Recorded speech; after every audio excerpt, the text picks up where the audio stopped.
तेजस MK2 में European origin weapons को integrate करने के लिए यूके और भारत के बीच डिस्कशन करना शुरू कर दिया गया है। एडिशनल P8I एयरक्राफ्ट को भारत को ऑफर करने के साथ साथ इनकी पार्ट्स को भी आगे चल के भारत में ही बनाने का फैसला किया जा रहा है। रॉयल मरीन की तरफ से अभी एक रियल आयरन मैन सूट को टेस्ट किया गया है, जिसको मरीन ऑपरेशन के लिए डेवलप किया गया है। चाइना की Y-20U एयरक्राफ्ट के पीपल लिबरेशन आर्मी एयरफोर्स में शामिल होने के बाद चाइनीज J-20 एयरक्राफ्ट की रेंज 10,000 किलोमीटर तक होने की उम्मीद किया जा रहा है। और क्या INS अरिहंत क्लास की सबमरीन को रशियन ओरिजिन किलो क्लास की सबमरीन्स की कॉपी करके बनाया गया है? ऐसे ही कुछ और खबरों के बारे में हम आज की वीडियो में बात करने वाले हैं। नमस्कार दोस्तों, मेरा नाम है अंशुमन नायक और आप सभी का बहुत बहुत स्वागत है इंडियन डिफेंस न्यूज के डिफेंस टॉक सीरीज में, जहां पर हम रोज नए नए डिफेंस अपडेट्स के बारे में बात करते हैं। तो चलिए देर न करते हुए आज की वीडियो शुरू करते हैं। आज की पहली अपडेट तेजस MK2 को लेके। आप सभी को कल मैंने बताया था कि यूके और भारत के बीच अभी 10 साल के लिए एक डिफेंस कोऑपरेशन रोड मैप को तैयार करने का फैसला किया गया है और इसे दोनों देशों के PM के बीच हुई वर्चुअल मीटिंग के दौरान किया गया था। उस दौरान ये बताया गया था कि भारत की जो भी फ्यूचर एयरक्राफ्ट होने वाले हैं उनको बनाने के लिए यूके भारत को मदद करने वाला है और स्पेशली तेजस MK2 प्रोग्राम में भारत को यूके की तरफ से सपोर्ट किया जाएगा। अब इस पर ज्यादा फोकस किया जा रहा है क्योंकि तेजस MK2 की पहली प्रोटोटाइप को अब अगले साल तक ही तैयार करने का प्लान किया जा रहा है, तो जल्दी से ही इसकी बाकी सभी सब सिस्टम को अरेंज करने की कोशिश किया जा रहा है। तो कल मैंने आप सभी को ये बताया था कि शायद यहाँ पर यूके की तरफ से भारत को इंजन रिलेटेड इशू में मदद करने का फैसला किया गया है, क्योंकि अभी भारत के पास कोई भी एरो इंजन मौजूद नहीं है और कुल मिलाकर यही हमारा मेजर इशू है। और अभी रोल्स रॉयस की तरफ से भी भारत के साथ एक नई एरो इंजन को जॉइंटली डेवलप करने के लिए ऑफर दिया गया है, जिसको आगे चल के भारत की सभी फ्यूचर एयरक्राफ्ट में इस्तेमाल किया जा सकता है। लेकिन कल जो मीटिंग अरेंज किया गया था उसमें इंजन रिलेटेड इशू को नहीं बल्कि वेपन से रिलेटेड इशू को लेकर डिस्कशन किया गया था। यानी कि अभी तेजस MK2 में फ्यूचर में लगने वाले वेपन्स को पहले से ही स्पेसिफाई करने की कोशिश किया जा रहा है। अब रशियन मिसाइल की परफॉर्मेंस से भारत शायद इतना खुश नहीं है, जिस वजह से अभी तेजस MK2 प्लेटफॉर्म में यूरोपियन ओरिजिन वेपन को इस्तेमाल करने का फैसला किया गया है और इसमें अभी एस्ट्राम, माइका, स्टॉर्म शैडो और मिटियोर जैसे मिसाइल को इंटीग्रेट करने का प्लान किया जा रहा है और आगे चल के इनको MBDA यूके की तरफ से भारत को सप्लाई किया जाएगा। अगला अपडेट P8I एयरक्राफ्ट को लेकर। पिछले हफ्ते यूनाइटेड स्टेट की तरफ से भारत को 6 एडिशनल P8I एयरक्राफ्ट को सप्लाई करने के लिए अप्रूवल दिया गया था, जिस डील की कीमत लगभग $2.4 बिलियन होने वाला है। अभी भारत की तरफ से कुल मिलाकर 12 P8I एयरक्राफ्ट के लिए ऑर्डर को प्लेस किया गया, जिनमें से 9 एयरक्राफ्ट हमको डिलीवर किए जा चुके हैं। लेकिन अभी जिन 6 एयरक्राफ्ट को आगे चल के खरीदा जाएगा, इस डील के अंदर कुछ बदलाव करने का प्लान किया गया है। अब जैसे कि हम आगे चल के करीब 18 P8I एयरक्राफ्ट को ऑपरेट करने वाले हैं, तो हमें इनकी सर्विस और स्पेयर पार्ट को लेकर आगे चल के इशू सामने आएंगे, जिस वजह से अभी इस P8I एयरक्राफ्ट की डील के अंदर 30% का ऑफसेट क्लॉज रखा गया है, जिसमें आगे चल के P8I एयरक्राफ्ट की अलग अलग कंपोनेंट्स को भारत में ही मैन्युफैक्चर किया जाएगा, जिसमें स्ट्रक्चर, वायरिंग, इलेक्ट्रॉनिक सिस्टम और कंपोजिट मटेरियल्स को भारत में ही बनाया जाएगा। अब ऐसे में अभी भारत बोइंग से काफी सारे डिफेंस इक्विपमेंट को खरीद रहा है और आगे चल के उनके अंदर जो भी ऑफसेट क्लॉज रहने वाले उनको भी बोइंग को ही पूरा करना पड़ेगा। इसी वजह से अभी बोइंग की तरफ से ये बताया गया कि आगे चल के जब बोइंग की तरफ से भारत में ऑफसेट क्लॉज के अंदर इन्वेस्टमेंट किया जाएगा, इसमें एक नहीं बल्कि कई इंडियन कंपनी शामिल होने वाले हैं। इसमें सबसे ज्यादा फायदा HAL को होने वाला है। इसके अलावा Tata advance material, Bharat dynamic limited, Bharat electronics और इलेक्ट्रॉनिक कॉर्पोरेशन ऑफ इंडिया को भी इसमें काफी फायदा होने वाला है। अगला update real life iron man को लेके। तो कल ही ट्विटर में एक वीडियो वायरल हो रहा था, जिसमें रॉयल मरीन की तरफ से सी लेवल में एक जेट सूट को टेस्ट किया जा रहा था। इसे ग्रेविटी इंडस्ट्री की तरफ से बनाया गया है और ये एक पोर्टेबल जेट सूट है, जिसे किसी भी मरीन ऑपरेशन के दौरान इस्तेमाल करने के लिए डेवलप किया गया है और बेसिकली इसको एंटी पायरेसी मिशन के लिए डेवलप किया गया है और इसको लेके एक एक्सरसाइज को रॉयल मरीन की तरफ से यूके की साउथ कोस्ट में कंडक्ट किया जा रहा था और इसमें रॉयल मरीन की तरफ से किसी भी शिप में चढ़ाई करने के लिए इसको किस तरीके से इस्तेमाल किया सकता है, इसी का एक्सरसाइज किया जा रहा था। नॉर्मली जब कोई भी एंटी पायरेसी मिशन किया जाता है तो ऐसे में नेवल कमांडोज को बोट की मदद से दुश्मन के कब्जे किए गए शिप के ऊपर जाना पड़ता है या फिर हेलीकॉप्टर की मदद से उनको एयर ड्रॉप किया जाता है। लेकिन पहली बार एक वेसल से दूसरे वेसल तक जाने के लिए एक नए सिस्टम को इंट्रोड्यूस किया गया है। और अभी ये उड़ के एक वेसल से दूसरे वेसल तक जा सकते हैं। सो बेसिकली इसमें एक जेट पैक का इस्तेमाल किया गया जो कि कुछ समय तक हमको उड़ने की क्षमता देने वाला है और इसको शॉर्ट डिस्टेंस के अंदर एक वेसल से दूसरे वेसल तक जाने के लिए इस्तेमाल किया जा सकता है। और एंटी पायरेसी मिशन में इस तरीके की एंट्री काफी मायने रखने वाला है, क्योंकि दुश्मन को ये आसानी से पता नहीं लगेगा कि कमांडो किस तरफ से आने वाले हैं। वैसे कल ही इसको लेके एक वीडियो यूट्यूब में भी अपलोड किया गया था, जो कि रॉयल मरीन की तरफ से अपने ऑफिशियल चैनल में अपलोड किया गया है और अभी तक इसमें शायद 1 मिलियन से ज्यादा व्यू हो चुके हैं। अगला अपडेट चाइना को लेके, और अभी हम चाइना के एक एरियल टैंकर के बारे में बात करने वाले हैं।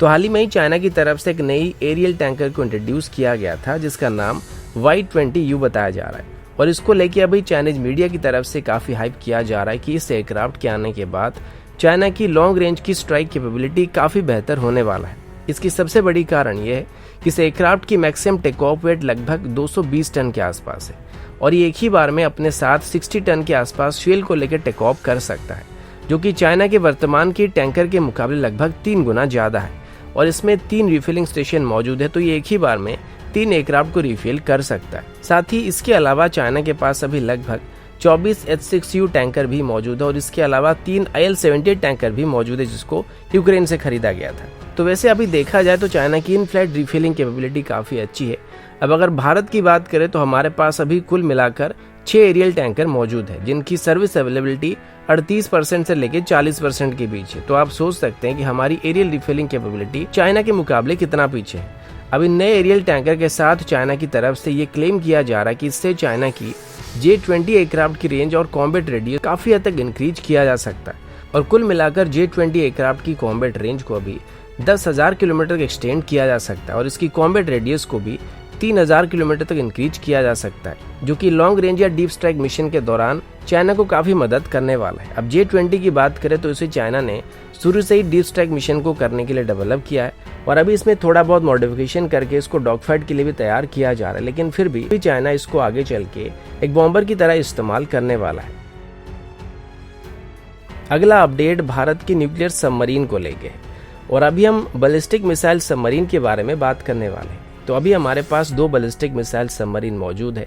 जिसमें से एक का नाम INS अरिहंत और दूसरे का नाम INS अरिहंत है और इसको लेके अभी कुछ वेबसाइट में रिपोर्ट आ रही है जिसमें ये क्लेम किया जा रहा है कि ये जो सबमरीन है ये रशियन ओरिजिन किलो क्लास की सबमरीन्स की कॉपी है।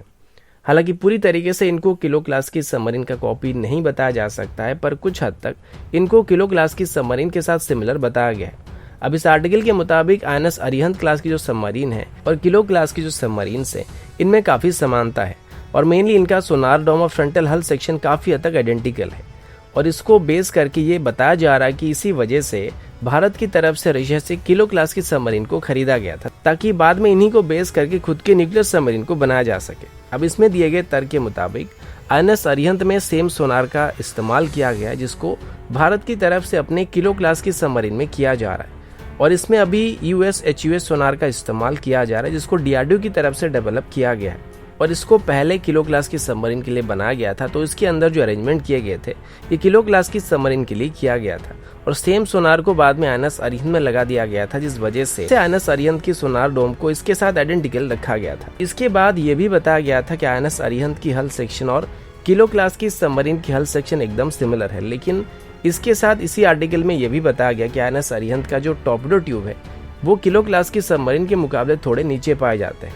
जिससे ये साबित होता है कि INS अरिहंत की इंटरनल अरेंजमेंट किलो क्लास की सबमरीन के मुकाबले अलग है। अब इसके अलावा और भी कुछ तर्क दिए गए थे, लेकिन जहां तक बात रही INS अरिहंत को किलो क्लास की सबमरीन के साथ कंपेयर करने की, तो INS अरिहंत एक 6,000 से 7,000 टन डिस्प्लेसमेंट वाला सबमरीन है, जबकि किलो क्लास की सबमरीन की मैक्सिमम डिस्प्लेसमेंट 2500 टन से 3,000 टन तक हो सकता है। इसके अलावा अगर मेजरमेंट की बात की जाए तो अरिहंत क्लास की एक सबमरीन के अंदर 2 किलो क्लास के सबमरीन घुस सकते हैं, तो ये भला उसकी कॉपी कैसे हो सकता है, और ऊपर से न्यूक्लियर सबमरीन है। बाकी पहले ऑथर ने ये कहा था कि हल सेक्शन तो एक जैसा है, फिर बता रहे हैं कि इन दोनों की इंटरनल अरेंजमेंट अलग हो सकता है क्योंकि अरिहंत क्लास की सबमरीन में टॉर्पेडो ट्यूब नीचे की तरफ है। और सबसे बड़ी बात, अरिहंत क्लास की वेसल के बारे में या उनकी इंटरनल स्ट्रक्चर के बारे में अभी ज्यादातर चीजें पब्लिक नहीं किया गया है और ना ही इसकी बहुत सारे इमेजेस को अभी पब्लिक के लिए अवेलेबल किया गया है, जिस वजह से इसको किसी किलो क्लास की वेसल के साथ डिटेल में कंपेयर किया जा सके। लेकिन फिर भी इनकी कुछ 3D मॉडल अभी नेट पर अवेलेबल हैं, जिनको मैं यहाँ पे साइड बाय साइड रख रहा हूँ, तो आप लोग जरा देख के बताइए कि एक दूसरे के साथ ये दोनों सबमरीन किस हद तक सिमिलर हैं। अगला अपडेट टर्की की 5th जनरेशन एयरक्राफ्ट को लेके। आप सबको पता होगा कि हाल ही में ही यूनाइटेड स्टेट की तरफ से टर्की को F-35 प्रोग्राम से बाहर कर दिया गया था, जिसके बाद टर्की की तरफ से अभी अपनी खुद की 5th जनरेशन एयरक्राफ्ट को डेवलप करने की प्रक्रिया को काफ़ी तेज़ी से शुरू किया गया है। टर्की की तरफ से अभी अपनी 5th जनरेशन एयरक्राफ्ट यानी कि TFX फाइटर जेट की इनिशियल फेज 1 डेवलपमेंट के लिए लगभग $1.3 बिलियन लोकेट किया गया और इसके अंदर अभी 6000 इंजीनियर्स को काम करने के लिए अपॉइंट किया गया। 2025 तक टर्की की तरफ से इसकी पहली प्रोटोटाइप को बनाने का एम रखा गया है और 2029 तक इसकी सीरीज प्रोडक्शन को शुरू करने का प्लान किया जा रहा है। अब तक टर्की F-35 को हासिल करने के लिए इसके डेवलपमेंट में लगभग $1.4 बिलियन को इन्वेस्ट कर चुका था, लेकिन अब वो सारे पैसे बर्बाद हो गए हैं। साथ ही लॉन्ग टर्म बेसिस पर यहाँ पे टर्की को $9 बिलियन के आसपास नुकसान होने वाला है। इसी वजह से टर्की अभी काफी सीरियस मोड में अपनी TFX प्रोग्राम को डेवलप करने में लगा हुआ है। मेनली इसे एक 5th जनरेशन की एयर सुपीरियरिटी फाइटर के तौर पर डेवलप किया जा रहा है, जो कि आगे चल के टर्की की F-16 एयरक्राफ्ट को रिप्लेस करने वाला है। बीच में सुनने को मिला था कि इसमें रशिया की तरफ से टर्की को मदद करने का ऑफर दिया जा रहा था और इसमें रशियन इंजन का इस्तेमाल किया जा सकता है, लेकिन अभी तक इसके बारे में टर्की की तरफ से कोई भी ऑफिशियल इन्फॉर्मेशन नहीं दिया गया। इसके अलावा इसमें टर्की की तरफ से किसी भी फॉरेन ओरिजिन वेपन के अलावा अपनी खुद की होम ग्रोन वेपन्स को इस्तेमाल करने के ऊपर भी ज्यादा फोकस किया जा रहा है और इसमें टर्की की तरफ से गोक्तुक प्रोग्राम के अंदर डेवलप किया जा रहा है अलग अलग टाइप की मिसाइल को इस्तेमाल करने का प्लान किया गया है और इसके अंदर अभी बोथ VBR और क्लोज रेंज के मिसाइल को टर्की खुद डेवलप कर रहा है। इसके अलावा इसमें मेट्योर मिसाइल को भी टर्की की तरफ से इंटीग्रेट करने की कोशिश किया जा रहा है, लेकिन दिक्कत ये है कि कुछ दिन पहले ये खबर सामने आया था कि टर्की की तरफ से अभी इस प्रोग्राम के अंदर पाकिस्तान को भी शामिल करने का फैसला किया गया है। तो अगर पाकिस्तान इसमें शामिल होता है तो ये भारत के लिए प्रॉब्लम क्रिएट कर सकते हैं। अब ऑब्वियस सी बात है कि अगर पाकिस्तान इन जेट को खरीदता भी है तो तब उसमें मेट्योर मिसाइल पाकिस्तान को नहीं मिलेंगे, पर फिर भी इसके साथ पाकिस्तान को 5th जनरेशन एयरक्राफ्ट जरूर मिल सकते हैं, जो कि ठीक भारत की एमका की इंडक्ट होने के टाइम लाइन के साथ ही पाकिस्तानी एयरफोर्स में शामिल हो सकते हैं, लेकिन इसके चांसेस काफी कम है। पर फिर भी इसको ना नहीं कहा जा सकता है, क्योंकि टर्की अभी चाइना के अलावा पाकिस्तान का सबसे बड़ा सपोर्टर है और लगातार कई महीनों से टर्की की तरफ से पाकिस्तान की डिफेंस को मजबूत बनाने की कोशिश किया जा रहा है और कश्मीर इशू को लेकर हर जगह में टर्की की तरफ से पाकिस्तान का समर्थन किया जाता है। तो ऐसे में वो हो सकता है आगे चल के इन जेट को पाकिस्तान को बेचने की कोशिश कर सकता है। तो दोस्तों अभी के लिए इतना ही, मिलता हूँ आपसे अगले वीडियो में, तब तक के लिए जय हिंद, वंदे मातरम।